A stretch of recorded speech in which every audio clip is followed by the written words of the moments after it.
కాకినాడ శ్రీపీఠంలోని 3వ మహాశక్తి యాగం సోమవారం పరిపూర్ణానంద స్వామీజీ ఘనంగా ప్రారంభించారు.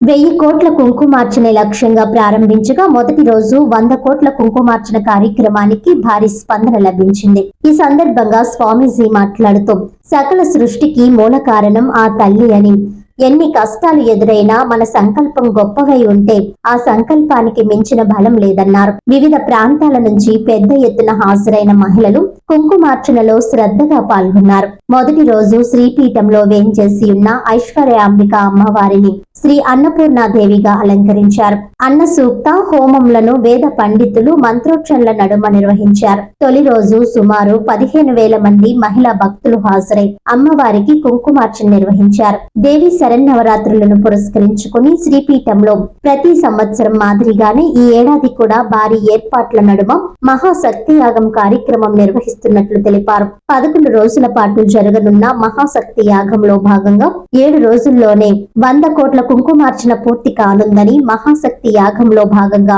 ప్రతిరోజు అమ్మవారి ధ్యానంతో భక్తులు పూజలు చేయాలని అన్నారు. మీరు కూర్చున్నప్పుడు శుద్ధ మానస, ఎవరైతే శుద్ధమైన మనసు అంటే ఏంటి? ఎక్కడైతే అమ్మవారు వచ్చి కూర్చునేదానికి ఒక యోగ్యమైన మానసిక స్థితిని మనం ఇచ్చామో అది శుద్ధ మనసు. అదే సువాసిని అంటారు. ఎక్కడ శుద్ధ మనస్సు ఉంటుందో అక్కడ సువాసిని, సుష్టువాసిని అంటే అక్కడే సుఖంగా అమ్మవారు కూర్చుంటుంది. సువాసిన్యర్చన ప్రీత శోభన శుద్ధ మానస. ఇప్పుడు అర్థమైపోయింది శ్లోకం. వార్తలను ముఖ్యాంశాలు మరోసారి.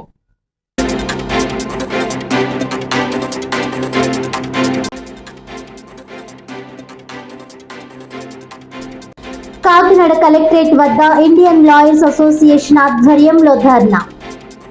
న్యాయవాదుల రక్షణకు ప్రత్యేక చట్టం రూపొందించి సమస్యలను పరిష్కరించాలని డిమాండ్.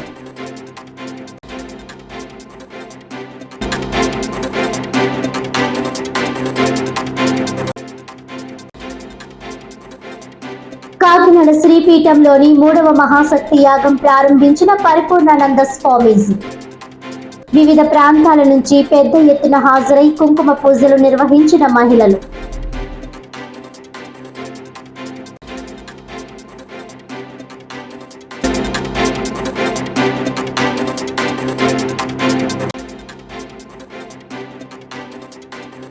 $38 లక్షల మహాత్మా గాంధీ గ్రామీణ ఉపాధి హామీ పథకం నిధులతో జగ్గంపేట మండలం గోవిందపురం గ్రామంలో మ్యాజిక్ డ్రైన్ల నిర్మాణానికి శంకుస్థాపన.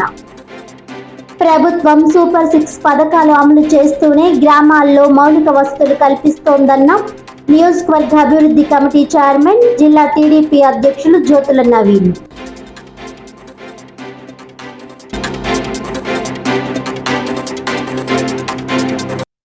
ఈనాటి వార్తలు ఇంతటితో సమాప్తం. తిరిగి వచ్చే బులెటిన్లో మళ్ళీ కలుద్దాం. అంతవరకు సెలవు. నమస్కారం.